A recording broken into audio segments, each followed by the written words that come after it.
Good morning, everybody. It's Tom from Tom's Generation X.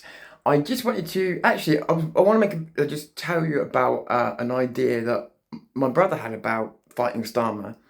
Um, but I also noticed it was on the internet today, so I don't know if he's got it from somewhere or if it's his own idea. But regardless, it doesn't matter. I'm seeing it everywhere, so I want to come to that in a second. But there's something else I wanted to just address first.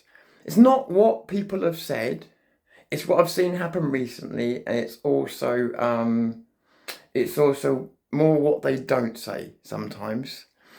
And so, Paul Thorpe, very quickly, I just want you to understand because there is going to be occasions in the future when I'm going to say to you, I've seen somebody with a fake channel, fake. It's going to happen from time to time because it just, when it's in your face, it's in your face.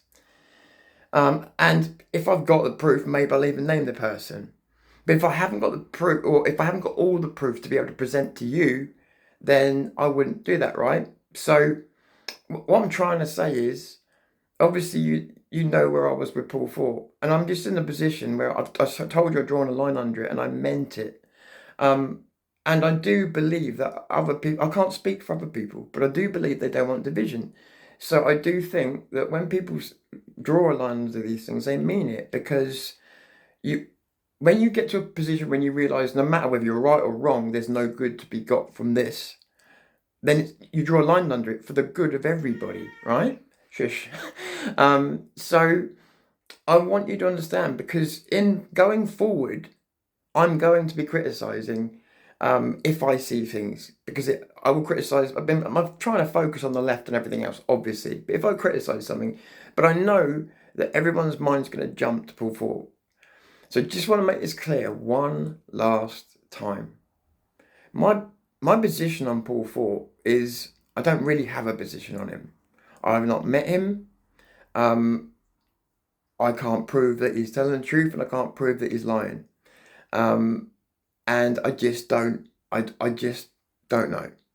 So I suppose my position is I don't have a position, and certainly not one that I'm going to keep perpetuating to you until unless I had all the facts, one way or the other. By the way, that's not just I'm only prepared to listen if he's a bad guy.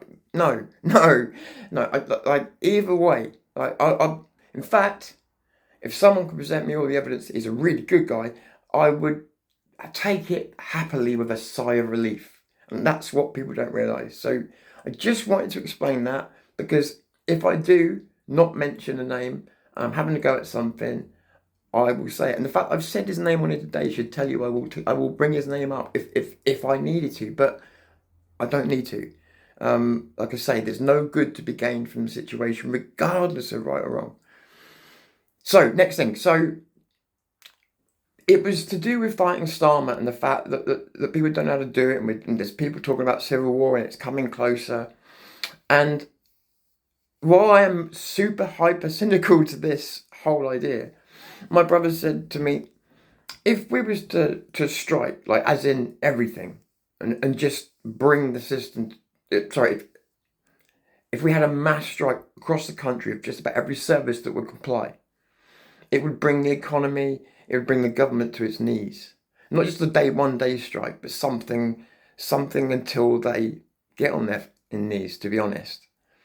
So, and I said to him, it's good in principle, but people won't stick together. That's the problem. And we seem to have an ever-growing number of lefties in the country, although it's really hard to tell if that's true because of all the bots that we've seen. So on social media, it's hard to tell.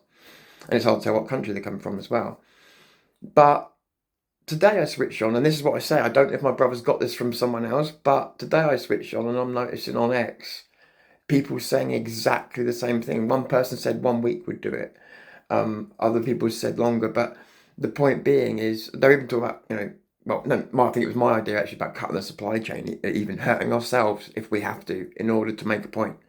But I wanted to, I my final conclusion with that was I'm so cynical that I find it hard to believe that enough of us would stop doing and shut the country down. That's my position on it. I believe if the French needed to do it, they might, but I just don't see us doing it. Am I being too cynical? Am I wrong? do you think that people would stand together, especially if they started to realise the alternative might be civil war? Is it not worth trying something that's more peaceful? It does damage, and no government could, especially if their army won't work for them either, no government will have control at that point. No matter what, if they want to use weapons or anything else, they've lost control at that point. And it's the only non-violent action other than protest left on the table. So, and we need to stay non-violent. I really truly believe that if you know, because like I say, because in a civil war situation, whilst some may see it as desirable, and I understand why if they do, like, I really do, but I also think, you know, there's kind of no winners unless it's a singular battle, one day victory, which is very unlikely, you know. So yeah, so I just wondered what other people thought, because I can be super cynical, maybe too much sometimes. Do you think there's any chance that this country could be rallied to take that kind of action, and for enough people to actually perform that action to make the difference required? Or do you think no, people won't stick together? Tom, stop dreaming. Let me know. Tom's Generation X.